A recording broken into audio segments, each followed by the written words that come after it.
हाँ, एक एलियन जीनोजेनिक है या नहीं, या उसके पास एक जीन वेपन है या नहीं, लेकिन उसके पास सुपर जीन पावर्स होंगी ही होंगी। अगर तुम्हारे पास उन दोनों में से कुछ भी नहीं है तो फिर तुम उन्हें चोट नहीं पहुंचा सकते हो। तुम्हें बस जीन आर्मर को जनरेट करने पर फोकस करना चाहिए और ये देखना है कि अगर फ्यूचर में तुम एक जीन वेपन जनरेट कर सकते हो या नहीं। बिना एक जीन वेपन के तुम बहुत ज्यादा कुछ नहीं कर सकते हो, और ऑफ कोर्स इस बात की पॉसिबिलिटी हमेशा ही रहेगी कि तुम एक जीनोजेनिक बन जाओगे। लेकिन सबसे बड़ी प्रॉब्लम यह है कि जब जीनोजेनिक डेवलप होते हैं तब वो अपने सेंसेस खो देते हैं और फिर वो खूंखार और खून के प्यासे हो जाते हैं। वीर की बात सुनकर नाइन लाइफ कैट हंसते हुए कहती है। वीर इस चीज के बारे में नाइन लाइफ कैट से कुछ नहीं पूछता है क्योंकि उसे उसका कोई मतलब नजर नहीं आ रहा था। बिना जीन आर्मर के वीर वैसे भी एक जीनोजेनिक को जान से नहीं मार सकता था। इस समय पर वीर की सबसे बड़ी मदद करने के नाम पर नॉर्दर्न किंग ग्लव ही था। वो एक जीन वेपन था, लेकिन वो एक्चुअल में उसे बिलोंग नहीं करता था, और न ही वीर उसे इतनी अच्छी तरह से इस्तेमाल भी कर सकता था जितनी अच्छे से नोबल्स अपने नेचुरली डेवलप्ड जीन वेपन्स का इस्तेमाल कर सकते हैं। इन शब्दों का क्या मतलब हुआ? वीर फिर विपुल रहेजा की कब्र की तरफ इशारा करते हुए कहता है, यूनिवर्स का सबसे बड़ा झूठा विपुल रहेजा। वीर की बात सुनकर नाइन लाइफ कैट से बताती है, क्या दिखावटी समाधि लेख है। उस टेक्स्ट को पढ़ने के बाद नाइन लाइफ कैट को बहुत ही ज्यादा इंटरेस्टिंग लगता है और वो हंसते हुए वीर से कहती है, क्या तुम्हें लगता है कि यहाँ पर एक ह्यूमन दफनाया गया होगा? वीर नाइन लाइफ कैट से पूछता है, मुझे नहीं लगता है। बहुत ज्यादा लोग अलग अलग ग्रहों से बाहर नहीं निकल पाते हैं, इसलिए मैं तो यही कहूंगी कि जहां तक है ये एक क्रिस्टलाइजर ही है। नाइन लाइफ कैट अपना सिर हिलाते हुए कहती है। वीर को भरोसा नहीं था कि नाम और समाधि लेख दोनों ही विपुल रहेजा को सूट कर रहे थे, पर फिर वीर उस ग्रेव को खोद भी नहीं सकता था। हालांकि वीर को एक्सकवेशन करने से कोई डर नहीं था, लेकिन बात इतनी सी थी कि ये कोई पृथ्वी ग्रह नहीं था। अगर केट प्लैनेट के लोगों को पता चल गया कि वीर ने क्या किया है तो हो सकता है कि फिर वीर को जेल भेज दिया जाए। और वैसे भी इस प्लैनेट पर जब एलियंस मरते हैं तो उन्हें जलाकर उनका अंतिम संस्कार किया जाता है। और यही वजह थी कि अगर एक टाइम के लिए वीर उस कब्र को खोद भी देता है तब भी वहां पर उसे केवल राख ही मिलेगी और उसके देखने के लिए वहां पर कुछ भी मौजूद नहीं होगा। नाइन लाइफ कैट ने वीर को जल्दी ही एक जीन आर्मर जनरेट करने के लिए एनकरेज किया था। अगर वीर के पास एक जीन वेपन होगा तो वो बहुत ही आसानी से एक जीनोजेनिक को जान से मार सकता है। नाइन लाइफ कैट के वहां से जाने से पहले वीर ने उससे पूछा था कि फ्यूचर में वो किस तरह से उससे कांटेक्ट कर सकता है। वीर के सवाल पर नाइन लाइफ कैट ने उसे यही जवाब दिया था कि वो खुद ही कुछ समय के बाद वापस आ जाएगी। हालांकि ये बात और थी कि नाइन लाइफ कैट ने इस बात की कोई डिटेल्स नहीं दी थी कि उसे किस तरह से ढूंढना जा सकता है। खैर, वीर अपनी प्रैक्टिस को जारी रखता है और केट प्लैनेट और जीन यूनिवर्स के बारे में और ज्यादा से ज्यादा समझने की कोशिश करने लगता है। फॉर्चुनेटली केट प्लैनेट पर एक इंटरनेट सिस्टम मौजूद था। हालांकि वो उतना अच्छा तो नहीं था जितना कि पृथ्वी ग्रह का नेटवर्क था, पर फिर भी वो मैसेजेस भेज सकता था। वीर केट प्लैनेट के लोगों की थोड़ी बहुत भाषा सीखने में कामयाब हो गया था और बहुत ही जल्द उसे उस जगह के बारे में काफी कुछ पता चल गया था। क्योंकि जीनोजेनिक के अंदर हमेशा ही जान से मारने की चाहत होती है, इसका मतलब ये हुआ कि वो यूनिवर्स हमेशा ही किसी न किसी खतरे में ही होता है और कोई भी ये कभी भी नहीं बता सकता है कि खतरे की तलवार का अगला शिकार कौन होने वाला है। लेकिन एक बार जब कोई जीनोजेनिक बन जाता है तब वो कहीं ज्यादा स्ट्रांग हो जाता है, अनलेस नोबल्स मदद करने के लिए आगे नहीं आते हैं। जीन आर्मर्स के साथ वाले लोगों के टुकड़े टुकड़े हो जाते हैं। इसके अलावा वीर को ये भी पता चलता है कि केट प्लैनेट के लोग वाकई में नोबल्स को बहुत ज्यादा एडमायर करते हैं। कॉमनर्स के लिए तो वो लोग एक्चुअल में रॉयल्टी होते हैं। इस तरह से केट प्लैनेट के लोग उन्हें अपना प्रोटेक्टर मानते हैं। और नोबल्स भी अलग अलग क्लासेस के होते हैं, ड्यूक्स, मार्क्विसेस, अर्ल्स, विस्काउंट्स और बैरॉन्स। और नोबल्स के ही जैसे जीनोजेनिक की भी रैंक्स होती है। वीर को इन सभी टाइटल्स के बारे में इंटरनेट पर पता चला था और अभी तक उसे उन टाइटल्स के बीच के अंतर के बारे में कुछ भी पता नहीं चला था। पर एक चीज थी जो वीर बहुत अच्छे से जानता था, अगर कहीं एक जीन आर्मर जनरेट करने से पहले ही उसका सामना किसी जीनोजेनिक से हो जाता है तो वो बिना किसी शक के अपनी जान से हाथ धो बैठेगा। लगता है मुझे जल्द से जल्द एक जीन आर्मर को जनरेट करना होगा। एक गहरी सांस लेते हुए वीर मन ही मन सोचता है। वीर एक ब्रेव वॉचर के तौर पर काम कर रहा था, लेकिन जब भी उसे समय मिलता था वो अपने the story of genes, professor Mantra और ब्लड पल्स सूत्र तीनों की ही प्रैक्टिस करता रहता था। हालांकि ये बात और थी कि वीर की ज्यादातर energy the story of genes में खर्च हो जाती थी क्योंकि उसकी प्रैक्टिस करना बहुत ज्यादा फास्ट होता है। इसलिए उसके साथ एक जीन आर्मर क्रिएट करना वीर के लिए बहुत ही ज्यादा आसान होता है। उस आउटसाइडर ने वाकई में जीन की कोडिंग कराया है। ब्लैक गोल्ड ग्रुप के मैनेजर के ऑफिस में हार्डमैन शॉक में अपनी आंखें और मुंह खोए हुए अपने सबऑर्डिनेट से पूछता है। दरअसल ब्लैक गोल्ड ग्रुप के वही दोनों सबऑर्डिनेट्स ही वही दो लोग थे जो उस टेस्ट में वीर के पीछे खड़े हुए थे। मैं कसम खा के कह रहा हूं कि यही सच है। मैंने खुद अपनी आंखों से ऐसा होते हुए देखा है और खुद अपने कानों से उसे बजते हुए सुना है। वो सबऑर्डिनेट तुरंत ही हार्डमैन की बात का जवाब देता है। क्या तुम जानते हो कि वो कौन है और कहां पर रहता है? हार्डमैन उस सबऑर्डिनेट से पूछता है। ऐसे बीइंग्स जो फ्लावर्स को करा सकते हैं उनके पास इवॉल्व होने के 50% चांसेस होते हैं। ऐसे में अगर वीर एक नोबल बन जाता है तो वो एक बहुत ही फेमस कैरेक्टर बन जाएगा। ब्लैक गोल्ड ग्रुप को ऐसे ही किसी की तलाश थी। अगर वो लोग वीर को रिक्रूट करने में कामयाब हो जाते हैं तो वो हार्डमैन के लिए बहुत ही ज्यादा कमाल की बात साबित होगी। मैं बहुत ज्यादा श्योर नहीं हूं, पर हाँ मैं इतना जरूर जानता हूं कि वो लेक्सा के साथ में है और जब वो लोग वहां से गए थे तब वो ट्रैवल भी लेक्सा की ही काम कर रहा था। अब जाहिर सी बात है कि मैं उन्हें फॉलो नहीं कर सकता था। अपने दोनों कंधे उचकाते हुए वो सबऑर्डिनेट हार्डमैन से कहता है, कोई ऐसा जिसे ऑफिसर लेक्सा जानती है? ये तो कोई बहुत मुश्किल बात नहीं है। फिर हार्डमैन अपने सबऑर्डिनेट को उसकी बात खत्म करने देता है और फिर एक नंबर डायल करता है। वो सिक्योरिटी डिपार्टमेंट को कॉल लगा रहा था और फिर कुछ ही समय के बाद हार्डमैन के पास वीर की सारी इंफॉर्मेशन मौजूद थी। एक आउटसाइडर एक्सीडेंटली यहाँ पर एंटर हो गया है, वो भी एक बेनाम रेस से ही, और उसने उन फ्लावर्स को रिंग कराया है। ये तो बहुत कमाल की अपॉर्चुनिटी है। वीर के प्रोफाइल को पढ़ने के बाद हार्डमैन काफी ज्यादा एक्साइटेड हो गया था और अगले ही पल वो अपनी जगह से खड़ा हो जाता है। मेरी गाड़ी तैयार करो, मैं ग्रेवयार्ड जा रहा हूँ।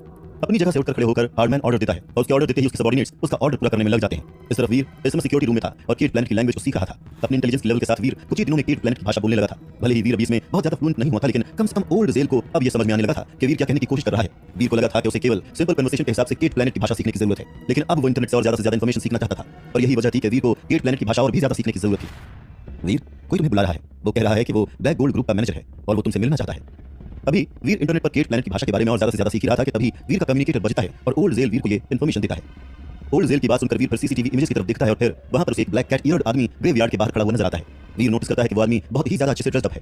हालांकि बात और थी कि उस आदमी को वहां पर देखकर वीर काफी ज्यादा कंफ्यूज था। आफ्टर ऑल वो यहाँ केट प्लैनेट पर किसी को भी नहीं जानता था और यही वजह थी कि वीर को समझ में नहीं आ रहा था कि कोई मैनेजर उससे मिलने के लिए यहाँ ग्रेवयार्ड तक क्यों आएगा। पर फिर वीर ये भी जानता था कि वो इस तरह की मुलाकात से बच भी नहीं सकता है और अगर कुछ होने ही वाला है तो उस चीज से भागने से बेहतर यही है कि वीर उसका सामना करे। और अपने मन में इसी ख्याल के साथ वीर अपनी जगह से खड़ा होता है और हार्डमैन से मिलने के लिए चला जाता है।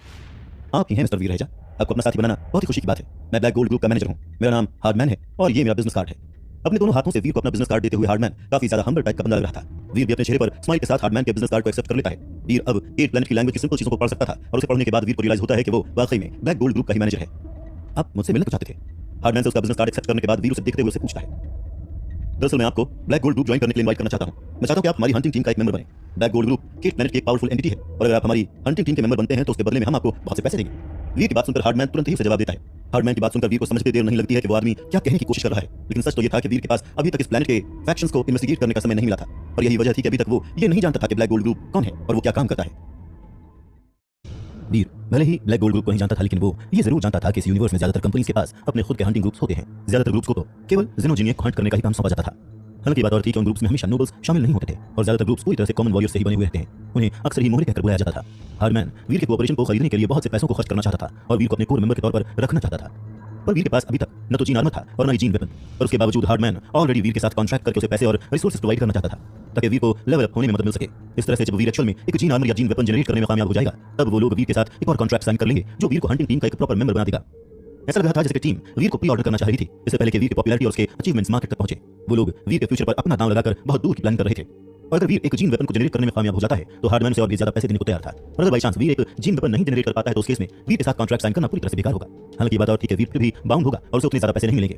हालांकि वीर इस तरह से अपॉर्चुनिस्टिक कॉन्ट्रैक्ट्स में इंटरेस्टेड तो नहीं था, लेकिन उस कॉन्ट्रैक्ट की कंडीशन थी जिसे देखकर वीर ने अपना इरादा बदल लिया था और उसने वो कॉन्ट्रैक्ट साइन कर लिया था। हार्डमैन ने वीर से प्रॉमिस किया था कि वीर को उसके काम के लिए ऑब्जर्व नहीं किया जाएगा और साथ ही साथ वीर को अपनी सिटीजनशिप भी हासिल हो जाएगी। एक आउटसाइडर के लिए ये चीजें उसकी जिंदगी को और भी ज्यादा आसान बना देती हैं और जब वीर एक मेंबर बन जाएगा तब कम से कम वीर को बहुत से पैसे और रिसोर्सेज कमाने को तो मिल ही जाएगा। इस चीज ने वीर की सारी प्रॉब्लम्स को सॉर्ट आउट कर दिया था और सबसे ज्यादा कमाल की बात यह थी कि वीर को काम करने की भी जरूरत नहीं थी। अगर वीर एक जीन वेपन को जनरेट करके एक हंटिंग ग्रुप को ज्वाइन कर लेता है तो चीजें फिर उतनी ज्यादा खराब नहीं रह जाएंगी। और वैसे भी ज्यादा एक्सपीरियंस वाले लोगों को फॉलो करके ये देखना कि ज़ेनोजिनिया के साथ बैटल करना एक्चुअल में कैसा होता है, ये एक्सपीरियंस हमेशा से ही कमाल का होता है। वीर को एक ब्रेव वॉचर बने हुए केवल 10 ही दिन हुए थे और 2 दिनों के बाद हार्डमैन ने सभी पेपर वर्क और जरूरी प्रोसीजर्स पूरे कर लिए थे। इनफैक्ट उसने वीर को बेस में सबसे बेस्ट लिविंग क्वार्टर्स दिए थे और साथ ही साथ उसने वीर को एक जीन फ्लूइड भी दिया था जिससे वीर को एक जीन वेपन जनरेट करने में मदद मिल सके। अगले 4 महीनों तक वीर ब्लैक गॉड हंटिंग बेस में रहता है और हर दिन वीर अपना थोड़ा समय खुद को जीन फ्लूइड में सोक करने में बिताता था। The story of genes levelling up के अच्छे साइन दिखा रही थी। केट प्लैनेट के लॉज और कॉन्ट्रैक्ट्स की रिक्वायरमेंट्स थी कि लेवलिंग अप के दौरान वीर को ऑब्जर्वेशन से होकर गुजरना होगा। आफ्टर ऑल वीर जैसे लोग जो फ्लावर्स को रिंग करा सकते थे उनके ज़ेनोजिनिया बनने के सारे चांसेस थे और यही वजह थी कि उन लोगों को तब तक ऑब्जर्व करने की जरूरत होती है जब तक कि प्रोसेस खत्म नहीं हो जाता है। और यही वजह थी कि केट प्लैनेट की कंसर्न्ड अथॉरिटीज ने वीर पर स्टडी कंडक्ट करने के लिए अपने लोगों को भेजा था और उन्हीं लोगों में लेक्स और मिस्टर काइलो भी थे। हार्डमैन, तुम्हारा बिजनेस कमाल का है। तुमने इस तरह का कम अमाउंट एक ऐसे इंसान के ऊपर खर्च किया है जिसके आगे चलकर नोबल बनने की पॉसिबिलिटी है। एक मॉनिटर के बगल में बैठकर काइलो हार्डमैन के साथ डिस्कशन शुरू कर देता है। वेल, अभी किसी भी चीज के लिए कुछ भी कहना जल्दबाजी होगी। मेरा मतलब है कि ये कह पाना मुश्किल होगा कि ये एक जीन वेपन को जनरेट करने में कामयाब हो पाएगा या नहीं। यहाँ तक कि फ्लावर्स के बचने के बाद भी उसके एक जीन वेपन जनरेट करने की पॉसिबिलिटी अभी भी 50-50 पर ही रहती है। काइलो की बात सुनकर हार्डमैन हंसते हुए कहता है, पर सच तो ये था कि हर किसी को हार्डमैन की आवाज में जो थी ह्यूमिलिटी साफ सुनाई दे रही थी। 50% एक्चुअल में काफी ज्यादा हाई होता है, खासतौर पर ये कंसीडर करते हुए कि केवल कुछ ही लोग फ्लावर्स को रिंग करवा पाते हैं। लेक्सा भी मॉनिटर के थ्रू वीर को ऑब्जर्व करते हुए बहुत ही ज्यादा क्यूरियस नजर आ रही थी। वो जानती थी कि वीर ने उन फ्लावर्स को रिंग करवाया था और उसके बाद से उसे कुछ ज्यादा पता नहीं चल पाया था। वो वीर को ढूंढते हुए ग्रेवयार्ड गई थी, लेकिन हार्डमैन ऑलरेडी लेक्सा से पहले आकर वीर को वहां से ले गया था। लेक्सा ये देखने के लिए बहुत ही ज्यादा क्यूरियस थी कि वीर एक नोबल बन पाता है या नहीं। अगर वो वाकई में नोबल बन जाता है तो फिर वीर के पास अथाह दौलत और शोहरत हो जाएगी। इस तरफ वीर ने अपने स्किल्स को कास्ट करना शुरू कर दिया था। वीर को स्किल्स कास्ट करता हुआ देखकर सब शांत हो जाते हैं और बहुत ही करीब से पूरी तरह से वीर पर फोकस करने लगते हैं। वीर ने द स्टोरी ऑफ जीन्स का इस्तेमाल किया था और उसे ऐसा महसूस हो रहा था जैसे कि उसके फ्लैश, स्किन, बोन्स, चेस्ट और यहाँ तक कि उसके जीन्स तक एक तरह का मिस्टिक सब्सटेंस रिलीज कर रहे थे। वो सब्सटेंस ऐसा था जैसे कि मानो मिट्टी से कोई अंकुर फूट रहा हो। वीर की स्किन वही मिट्टी की और देखते ही देखते काले रंग का वो सब्सटेंस उसकी उसी स्किन के क्रॉस ग्रो करना शुरू कर देता है। धीरे धीरे ऐसे ही फैलते हुए वो काले रंग का सब्सटेंस वीर को हर तरफ से घेर लेता है और जो कपड़े उसने पहने हुए थे उसे तार कर देता है। काले रंग का वो सब्सटेंस अभी भी फैलता जा रहा था और फैलते हुए उसने वीर के चारों तरफ आर्मर का एक सेट फॉर्म कर दिया था। वो ब्लैक सब्सटेंस जितना ज्यादा से ज्यादा फैल रहा था उतना ही ज्यादा उसका आर्मर शेप ले रहा था। हार्डमैन वीर और उसके जीन आर्मर की तरफ देखता है और बहुत ही ध्यान से उसे बदलते हुए देखता रहता है। नर्वसनेस में हार्डमैन की हथेलियों से पसीना छूट रहा था। आफ्टर ऑल उसने वीर पर अच्छा खासा खर्च किया था और अगर बाई चांस ये एवोल्यूशन फेल हो गया तो हार्डमैन ने वीर पर जो दांव लगाया था उसमें वो काफी कुछ हार जाएगा। पर अगर वीर इस एवोल्यूशन में सफल हो जाता है तो हार्डमैन पहले से भी कहीं ज्यादा अमीर हो जाएगा। एक नोबल के ब्लैक गोल्ड ग्रुप के ज्वाइन करने की संभावना ने ही हार्डमैन को बहुत ही ज्यादा एक्साइटेड बना दिया था। अगर किस्मत अच्छी रही तो फिर तो वो ब्लैक गोल्ड ग्रुप का चेयरमैन भी बन सकता है। हर कोई वीर के आर्मर को बहुत ही ज्यादा इंटरेस्ट के साथ देख रहा था। लेक्सा बहुत ही ज्यादा क्यूरियस थी जबकि काइलो भी इमोशनलेस से बैठा हुआ था। ऑलमोस्ट ऐसा लग रहा था जैसे कि ये सारी चीजें उसके लिए रत्ती भर भी मायने नहीं रखती हैं। 10 मिनट के बाद वीर के आसपास का शेप कंप्लीट हो गया था। जो ब्लैक आर्मर वीर ने पहना हुआ था वो बहुत ही ज्यादा डिटेल्ड था और वीर की पूरी बॉडी में एक भी सीन नहीं था। जब सबको लगने लगा था कि एवोल्यूशन का प्रोसेस खत्म हो गया है, ठीक उसी समय वो आर्मर ट्विस्ट होना शुरू हो गया था। देखते ही देखते उस आर्मर के सरफेस पर एक ब्लैक पैटर्न इमर्ज होने लगता है। लेकिन अगर कोई करीब से देखेगा तो उसे एहसास होगा कि वो एक पैटर्न नहीं है बल्कि वो सिंबल्स और शब्द हैं जिन्हें उनमें से कोई भी समझ नहीं पा रहा था। वो शब्द और सिंबल्स आर्मर के सरफेस पर किसी इंग्रेविंग्स के जैसे सिंक हो गए थे और जब वो शब्द रिवील हुए थे तब वीर का आर्मर देखने में बहुत ही ज्यादा मिस्टीरियस नजर आने लगा था। अब इस बात में कोई हैरानी नहीं हो रही है कि उसने उन फ्लावर्स को रिंग कराया था। मैं यहाँ से पहले कभी भी ऐसा कोई आर्मर का सेट नहीं दिखा है जो इस आर्मर सेट के आसपास भी नजर आता हो। वीर के आर्मर को देखकर हार्डमैन कहता है, एक जीन आर्मर को जनरेट करना हमेशा से ही एक बहुत ही अजीब नजारा होता है, लेकिन हार्डमैन को लगा था कि वीर साथ ही साथ जीन वेपन भी जनरेट कर सकता है। काइलो ने अभी तक एक शब्द नहीं कहा था, वो केवल वीर और उसके जीन आर्मर को देखता रहता है। जो पैटर्न्स वीर के आर्मर पर अपीयर होते हैं वो देखने में बहुत ही ज्यादा मिस्टिक और खूबसूरत नजर आ रहे थे। इनफैक्ट उन पैटर्न्स ने वीर के आर्मर को बहुत ही ज्यादा मंत्रमुग्ध कर देने वाला नजारा बना दिया था। हालांकि वहां पर कोई भी पावरफुल एनर्जी रीडिंग्स नहीं थी, पर जीन आर्मर के पास अपनी खुद की एक अजीब एनर्जी मौजूद थी। ऑफ कोर्स वो आर्मर ब्रांड न्यू था और इसलिए उसकी एनर्जी बहुत ज्यादा स्ट्रांग नहीं थी। 10 मिनट के बाद वो जीन आर्मर फाइनली डेवलप होना बंद हो जाता है। ऐसा लग रहा था कि जीन आर्मर को जनरेट करने का प्रोसेस पूरा हो गया है। इनफैक्ट वीर को तो वो आर्मर जैसा महसूस ही नहीं हो रहा था, उसे एक्चुअल में उसकी खुद की बॉडी का एक हिस्सा महसूस हो रहा था। वीर के दिमाग को ऐसा महसूस हो रहा था जैसे कि वो खड़खड़ कर रहा हो, और फिर अचानक से ही वीर को अपनी पावर स्क्रीन पर कुछ शब्द नजर आने लग जाते हैं। इवोल्यूशन प्रोसेस पूरा हुआ। अपनी पावर स्क्रीन पर ये शब्द देखकर वीर शॉक्ड रह जाता है। ये एक्जैक्टली उसी तरह की ही पावर स्क्रीन थी जो वीर पूरे समय सरकार ग्रह पर देखा करता था। हालांकि बात और थी कि वीर को ऐसा लगता था कि ये कैसी चीज है जो सिर्फ और सिर्फ सरकार और दूसरे ग्रहों में ही एग्जिस्ट करती है, और यही वजह थी कि अब केट प्लैनेट पर भी यही पावर स्क्रीन मौजूद देखकर वीर काफी ज्यादा शॉक्ड रह गया था, और उसे चाहकर भी समझ में नहीं आ रहा था कि वो किस तरह से रिएक्ट करे। ऐसे कैसे पॉसिबल है? जो पावर स्क्रीन मैं आज तक इन अलग अलग ग्रहों में देखता आया हूँ वो यहाँ केट प्लैनेट में किस तरह से काम कर रही है? क्या केट प्लैनेट और इन अलग अलग ग्रहों का आपस में कोई रिश्ता है? पर केट प्लैनेट तो बाहर की दुनिया में आता है, तो फिर ये पावर स्क्रीन यहाँ पर किस तरह से काम कर सकती है? और अगर ये पावर स्क्रीन यहाँ पर काम कर सकती है तो क्या इसका मतलब ये हुआ कि बाकी की चीजें भी यहाँ पर काम कर सकती हैं? या काम नहीं तो कम से कम उन्हें हासिल तो किया ही जा सकता है, जैसे कि जीन पॉइंट्स या डेबल सोल्स या जीन कोर्स। क्या है ये केट प्लैनेट की मिस्ट्री? एक भी ऐसी है जो मुझे इन सवालों के जवाब दे सकती है। 9 लाइफ कैट। लेकिन मैं उसको यहाँ पर ढूंढूंगी तो कहाँ पर ढूंढूं? क्या पहेली है ये? चीजों में आए हुए इस लेटेस्ट ट्विस्ट को देखकर वीर के मन में इस समय बहुत से सवाल थे, और उसके इन सवालों का जवाब देने के लिए फिलहाल उसके पास कोई भी नहीं था। वीर इंटरनेट में अवेलेबल इन्फॉर्मेशन को देखता है, लेकिन उसे ऐसा कोई भी नजर नहीं आता है जो इन अलग अलग ग्रहों से एसोसिएटेड हो। ऐसा लग रहा था जैसे कि मानो वीर के अलावा कोई भी और केट प्लैनेट के बारे में कुछ भी नहीं जानता है। इवोल्यूशन प्रोसेस नोटिफिकेशन आने के बाद से ही वीर ये जानना चाहता था कि क्या केट प्लैनेट में भी चीजें वैसे ही काम करती हैं जैसे कि वो सरकार और अलग अलग ग्रहों में करती हैं, और अगर वाकई में करती हैं तो जीन्स कहां से आते हैं? डेविल सोल्स कहां से हासिल की जाती हैं या की भी जाती हैं या नहीं? इस तरह के कई सवाल वीर के मन में चल रहे थे। खैर कुछ देर के बाद जब वीर ट्रेनिंग रूम से बाहर निकला था तब उसने नोटिस किया कि वहां से हर कोई जा चुका है। हार्डमैन ऑलरेडी वहां से जा चुका था और उसके साथ साथ बाकी सब भी वहां से चले गए थे। वो लोग इस बात से खुश नहीं थे कि वीर फेल हो गया था, और इसलिए वो वीर के साथ और कोई कॉन्ट्रैक्ट साइन नहीं करना चाहते थे। लेकिन जो कॉन्ट्रैक्ट उन लोगों ने ऑलरेडी वीर के साथ साइन किया हुआ था वो अभी तक खत्म नहीं हुआ था, और ये जानने के बावजूद कि हार्डमैन को अब वीर की बिल्कुल भी जरूरत नहीं है। वीर जानता था कि उसे फिर भी वहीं पर रहना होगा जब तक के कॉन्ट्रैक्ट की टर्म्स और कंडीशंस ओवर ना हो जाएं या एक्सपायर्ड ना हो जाएं। हालांकि बात और थी कि जब वीर बाहर निकला था तब लेक्सा अभी भी वहां पर मौजूद थी और वीर के बाहर आने का इंतजार कर रही थी। तुम्हारे पास मेरा फोन नंबर है ना? अगर तुम्हें और काम की जरूरत पड़े तो तुम बेझिझक मुझे फोन कर लेना। ग्रेवयार्ड में अभी तुम्हारे लिए एक फ्री स्लॉट बचा हुआ है। वीर लेक्सा को अप्रोच करते ही लेक्सा उसे कहती है। लेक्सा जानती थी कि हार्डमैन अब वीर को अपने साथ जरूरत से ज्यादा रखना नहीं चाहेगा क्योंकि वीर नोबल नहीं बना था, और यही वजह थी कि लेक्सा को डर था कि कहीं ऐसा ना हो जाए कि वीर को सर्वाइव करने के लिए कुछ ऐसे कदम उठाने पड़ जाएं जो केट प्लैनेट को नुकसान पहुंचाते हैं। लेक्सा को वीर से हमदर्दी थी और इसलिए उसने वीर के सामने ये ऑफर रखा था। Thank you officer लेक्सा। लेक्सा के इस जेस्चर ने एक्चुअल में वीर के दिल को छू लिया था, और कुछ नहीं तो कम से कम इस अनजान प्लैनेट पर कोई तो है जिसे शायद जेन्युइनली वीर की चिंता थी। अपने कमरे में वापस आने पर वीर नोटिस करता है तो उसके कमरे का दरवाजा खुला हुआ है और कोई कमरे के अंदर ऑलरेडी उसका सामान मूव कर रहा है। हार्डमैन की सेक्रेटरी जिसने हाई हील्स पहने हुए थे वो अपने आर्म्स क्रॉस करके खड़े होकर सभी चीजों को सुपरवाइज कर रही थी। सेक्रेटरी लेना यहाँ क्या हो रहा है? अपने कमरे में इस तरह के मूवमेंट्स को देखकर कंफ्यूज्ड वीर अपनी आईब्रोज सिकोड़ते हुए पूछता है। अब आई एम सॉरी लेकिन बेस में बहुत ज्यादा जगह नहीं है, ऐसे में तुम्हारा अकेले इस कमरे में रहना बेकार होगा, इसलिए मैनेजर तुम्हें रहने के लिए एक दूसरी जगह दे रहे हैं जहां पर तुम एक रूममेट के साथ रह सकते हो। वीर की बात सुनकर सेक्रेटरी अपनी काली और सफेद पूंछ घुमाती है और अभी भी अपने आर्म्स फोल्ड किए हुए वीर से कहती है। हालांकि वीर अच्छे से जानता था कि बेस में जगह कम होना बस एक बहाना है और असली वजह कुछ और ही है। वीर जानता था कि वो फेल हो गया है और इसलिए हार्डमैन अब उस पर इन्वेस्ट नहीं करना चाहता है, और उसी का ही नतीजा था कि अब वीर और ज्यादा बेस्ट रूम में नहीं रह सकता है, और जो बेनिफिट्स उसे मिल रहे थे वो भी काफी हद तक कम हो जाएंगे। पर सच पूछो तो वीर को इन सबसे कुछ खास फर्क नहीं पड़ता था क्योंकि वीर के पास कुछ भी नहीं था, इसलिए वो बस अपने कुछ एक्स्ट्रा कपड़े उठाता है और कमरे में से बाहर चला जाता है। सेक्रेटरी लेना मेरा नया कमरा कहाँ पर है? वीर हार्डमैन की सेक्रेटरी से पूछता है। मैं तुम्हें वहां पर ले जाने के लिए बहुत ही ज्यादा बिजी हूँ, तुम्हारा रूम नंबर 702 है, तुम खुद ही वहां पर चले जाओ, मेरे पास और भी काम है। वीर से बात करते समय सेक्रेटरी उसकी तरफ देखती भी नहीं है और वीर नोटिस करता है कि वो पहले से कहीं ज्यादा अलग बिहेव कर रही थी। हालांकि बात और थी कि वीर को इस बात का बुरा नहीं लगा था, वो बस अपना सामान लेता है और वहां से निकलकर 7th फ्लोर के लिए चला जाता है। 7th फ्लोर पर हंटिंग ग्रुप के लिए लिविंग क्वार्टर्स थे, लेकिन वो बस एक ऑर्डिनरी रूम था जहां पर 4 लोग एक साथ रहते थे। जब वीर रूम नंबर 702 पर पहुंचा तब वहां उसे कोई भी नजर नहीं आया था। खैर वीर अपना रूम सेटअप करता है और उस कमरे के लिए अपनी खुद की की लेने के बाद वो शावर लेने और कपड़े चेंज करने के लिए चला जाता है। उसके पुराने कपड़े डिस्ट्रॉय हो गए और इसलिए वो हर तरफ अपने जीन आर्मर में घूम रहा था। हालांकि जीन आर्मर को पहनने में वीर की एनर्जी तो एग्जॉस्ट नहीं हो रही थी जैसे कि सरकार और दूसरे ग्रहों में होती है, लेकिन अब ऐसा भी नहीं था कि वीर को उसे वहीं उसी समय ही पहनने की जरूरत है। शावर के बाद वीर को एक खाली स्पॉट मिलता है जहां पर वो अपनी खुद की चीजें रख देता है, और सरप्राइजिंगली जैसे ही वीर उस बोन को छूता है जो उसे 9 लाइफ कैट के साथ पहले से मिली थी तब वीर को अपनी पावर स्क्रीन पर कुछ शब्द नजर आने लग जाते हैं। ज़ेनोजीनियस जीन डिस्कवर हुआ है। 9 लाइफ कैट ने वीर को बताया था कि ये सभी बोन्स सरकार ग्रह के बाहर बहुत ही ज्यादा यूजफुल होती हैं, लेकिन उसने ये एक्सपेक्ट नहीं किया था कि 9 लाइफ कैट की कही हुई बात इतनी जल्दी कंफर्म हो जाएगी। मैं इसका इस्तेमाल कैसे करूं? वीर उस बोन को चेक करता है और वो पूरी तरह से श्योर नहीं था कि उस बोन के थ्रू वो जीन पॉइंट्स किस तरह से हासिल कर सकता है जो उस बोन में मौजूद है। वीर कुछ सोचता है और फिर उस बोन पर अपने स्किल्स को रन करता है, लेकिन वो बोन फिर भी शांत ही रहती है। इनफैक्ट वीर तो उस बोन पर रियल ब्लड की ड्रॉप भी डालता है, लेकिन फिर भी वो बोन शांत ही रहती है। वीर की पावर स्क्रीन पर एक ही बार वो नोटिफिकेशन आया था और अब उसकी पावर स्क्रीन पर भी कोई नोटिफिकेशन नजर नहीं आ रहा था। पर खैर जो कुछ भी था, वीर की पावर स्क्रीन उसकी बिल्कुल भी मदद नहीं कर रही थी। तो क्या इसे काम में लाने के लिए मुझे इसे खाना होगा? अपने मन में इस ख्याल के साथ वीर फिर उस बोन को बाइट करने की कोशिश करता है, लेकिन वो बोन इतनी ज्यादा हार्ड थी कि वीर के दांत ऑलमोस्ट टूट गए थे। इससे एक बात तो तय हो गई थी कि उसका ये प्रोसेस तो काम नहीं करने वाला था। लगता है कि मुझे इसे कुक करना होगा। एक गहरी सांस लेते हुए वीर मन ही मन सोचता है वो बोन बहुत ज्यादा बड़ी नहीं थी। रेड और पर्पलिश रंग की उस बोन में मेटालिक शेड मौजूद था। इनफैक्ट अगर वीर ने उसे खुद नहीं ढूंढा होता तो उसे इस बात पर भरोसा ही नहीं होता कि वो किसी एलियन की बॉडी में से आई है। खैर, ये जानने के बावजूद कि हो सकता है कि उसका ये मेथड भी काम न करे, वीर फिर भी उस बोन का सूप बनाने का प्लान करता है। पर फिर वीर के पास दूसरा कोई रास्ता भी नहीं था, और कुछ नहीं तो कम से कम वीर एक बार कोशिश करके तो जरूर ही देखना चाहता था। और यही वजह थी कि वीर एक शॉप से एक छोटा कुकर खरीदता है और फिर उसे अपने साथ लिविंग क्वार्टर्स ले आता है। लिविंग क्वार्टर्स वापस आने के बाद वीर पानी से वो पॉट भरता है और उसी में ही वो बोन डाल देता है। और फिर उस कुकर में ढक्कन लगाने के बाद वीर उस कुकर को प्लग इन कर देता है और फिर वीर उसे ऑन कर देता है और उसे कुक करने देता है। अभी वीर ये कह ही रहा था कि तभी वहां पर डोरबेल बजती है और फिर 3 केज पीपल पसीने में लथपथ वहां अंदर आते हैं। बेस में मौजूद हर कोई जानता था कि वीर ने उन फ्लावर्स को रिंग कराया था, और ये भी कि हार्डमैन ने वीर को इसी उम्मीद में खरीदा था कि वीर नोबेल का टाइटल हासिल कर लेगा। लेकिन अगर उन्हें ये बात नहीं भी पता होती तभी ये खबर कि वीर एक जीन वेपन जनरेट करने में नाकाम हो गया है, ये जंगल में लगी हुई आग की जैसी फैल गई थी। दोस्त, इस बात को बहुत ज्यादा दिल पर मत लेना। ओके, अगर तुम 2 बार इवॉल्व नहीं हुए हो तो 99.9% लोग ऐसा करने में कामयाब नहीं हो पाते हैं। और जानते हो क्या, हम फिर भी जी रहे हैं। वो केटमैन वीर का कंधा थपथपाते हुए कहता है। वीर नोटिस करता है कि वाकई में उसका इरादा वीर का मजाक उड़ाने का नहीं है और वो वीर को दिलासा देने की जेन्युइन कोशिश कर रहा है। थैंक यू, लेकिन मैं ठीक हूं। वीर को नहीं लगता था कि उसका फेल होना इतनी बड़ी बात है।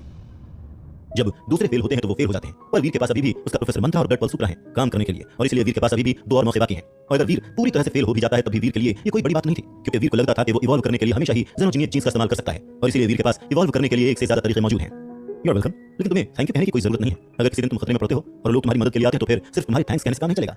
एक और केटमैन वीर से कहता है और उसकी बात सुनकर वीर हंसने लग जाता है। अच्छा, तो फिर मुझे क्या कहना चाहिए? हंसते हुए वीर उस केटमैन से पूछता है, कुछ भी मत करो, अब जरा ये बताओ कि तुम्हारे पास सिगरेट्स हैं क्या? बेड पर लेटा हुआ एक और केटमैन वीर से पूछता है। नहीं, मैं स्मोक नहीं करता हूं और इसलिए मेरे पास सिगरेट्स नहीं है। अपने चेहरे पर स्माइल के साथ वीर उस केटमैन से कहता है। और सच पूछो तो वीर ने उस केटमैन से झूठ नहीं बोला था। एक समय था जब वीर स्मोक किया करता था, लेकिन फिर वो टाइटन और अलग-अलग ग्रहों में अपना बहुत ज्यादा समय बिता चुका था, और क्योंकि टाइटन और बाकी के ग्रहों में सिगरेट्स मिलती नहीं और हर बार पृथ्वी ग्रह से सिगरेट्स ले जाना बहुत ही थका देने वाला काम था, इसलिए न चाहते हुए भी वीर को स्मोकिंग छोड़ने पर मजबूर होना ही पड़ा था। आफ्टर ऑल, जब वो स्मोकिंग करेगा ही नहीं तो फिर उसे सिगरेट्स की भी जरूरत नहीं पड़ेगी। क्या ये तुम्हारा है? क्या पका रहे हो तुम?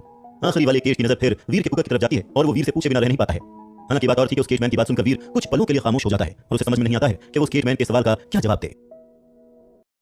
एक्चुअल में मेरे जीन आर्मर को जनरेट करने में एक प्रॉब्लम हो रही थी, तो ये एक मेडिसिन है जो उसमें मेरी मदद करेगी, तो इसलिए मैं उसे गर्म कर रहा हूं। अपने दिमाग में जल्दी से एक जवाब बनाने के बाद वीर उस केटमैन से बताता है।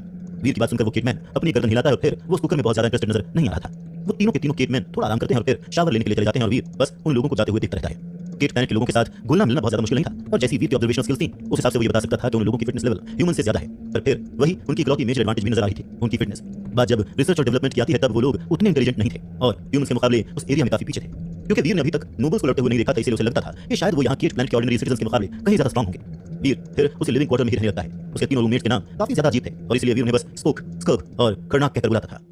वीर के तीनों रूममेट्स ऐसे नहीं थे कि उन्हें वीर से किसी भी तरह की कोई दुश्मनी हो, लेकिन फिर वो तीनों के तीनों ओवर फ्रेंडली भी नहीं थे। सही मायनों में कहा जाए तो वो तीनों के तीनों केवल एवरेज रूममेट्स ही थे, क्योंकि वीर को कुकर को खोलने की कोई जल्दी नहीं थी, इसलिए वो अगले दिन तक इंतजार करता है। और जब वो बाकी के 3 केटमैन वहां से चले जाते हैं तब वीर कुकर को स्टॉप करता है और उसका ढक्कन उठाता है। वीर के कुकर के ढक्कन को उठाते ही उसमें से स्टीम और खुशबू दोनों ही एक साथ निकलती है। हालांकि बात और थी कि जब वीर उसे सूंघता है तो वो नोटिस करता है कि उसकी बू ब्लड की जैसी है। वीर जानता था कि हो सकता है कि उस कुकर का इस तरह की हार्ड बोन पर कोई असर ना हो, लेकिन अब जब वीर उसे देख रहा था तो वो जेन्युइनली काफी ज्यादा सरप्राइज था। उसकी वजह ये थी कि उस कुकर का सारा पानी पर्पल और रेड रंग का हो गया था, उसमें से खून की बू आ रही थी और लगातार झाग निकल रहा था। हालांकि बात और थी कि वीर जानता था कि ये चीज पॉसिबल नहीं होनी चाहिए थी, क्योंकि जब भी ब्लड बॉयल होता है तब वो आमतौर पर सॉलिड बन जाता है। अपने मन में इसी ख्याल के साथ ही चम्मच से उस अजीब से लिक्विड को कुछ और देर तक टटोलने के बाद वीर नोटिस करता है कि वो बोन पूरी तरह से वहां से गायब है। वहां बोन का 1 इंच भी हिस्सा नहीं बचा था, और ये देखकर वीर और भी ज्यादा सरप्राइज हो गया था। आफ्टर ऑल, वो बस एक नॉर्मल कुकर था जिसमें पॉट भरकर पानी मौजूद था, और उसके बावजूद वो उस आइटम को कुक करने में कामयाब होते हुए उस बोन को पूरी तरह से मेल्ट कर चुका था। पर फिर भी उसमें से आई ब्लड की बू की वजह से वीर को समझ में नहीं आ रहा था कि वो उसे खा सकता है या फिर नहीं। पर क्योंकि वीर ने ऑलरेडी सकार ग्रह की अनएक्सपेक्टेड स्क्रीन को देख लिया था, इसीलिए वीर एक बार ट्राई करके देखना ही चाहता था, और अपने मन में इसी ख्याल के साथ वीर अपनी चम्मच में थोड़ा सा सूप लेता है और उसे सिप करता है। हालांकि बात और थी कि अगले ही पल वीर की आईब्रो सिकुड़ जाती है, क्योंकि उस सूप का टेस्ट बहुत ही ज्यादा खराब था और ऐसा लग रहा था जैसे कि मानो वीर गरम गरम खून पी रहा हो। फॉर्चुनेटली वीर को बेकार चीजें खाने की आदत थी, और यही वजह थी कि ये थोड़ा सा खून जैसा टेस्ट वीर को गिव अप कराने के लिए काफी नहीं था। और फिर आपने एक बैरन जेनोजेनिक जीन कंज्यूम कर लिया है, बैरन जीन +0। जैसे ही वीर को अपनी पावर स्क्रीन पर ये शब्द नजर आते हैं उसकी खुशी का ठिकाना नहीं रहता है। ये फाइनली काम कर रहा था, पर क्योंकि वीर ने इतना कम अमाउंट से किया था कि उसने वीर को केवल 0 पॉइंट से दिए थे। वीर कुछ सोचता है और फिर वो पूरा का पूरा कुकर और पॉट उठा लेता है, और उसके बाद वो पूरा का पूरा एक ही सांस में घटक जाता है। वीर के पेट में महसूस होने वाली गर्मी फिर उसकी पूरी बॉडी में फैलना शुरू हो जाती है। वीर का खून गर्म हो जाता है और फिर और भी ज्यादा तेजी से फ्लो करने लग जाता है। जैसे जैसे वीर का खून बढ़ रहा था वैसे वैसे उसकी पूरी बॉडी गर्म महसूस होना शुरू हो गई थी। वीर को ऐसा महसूस हो रहा था जैसे कि मानो वो सौना में हो, जिसकी वजह से उसकी स्किन लाल रंग की होकर लगातार सिजर के साथ जल रही हो। वीर ने ऑलमोस्ट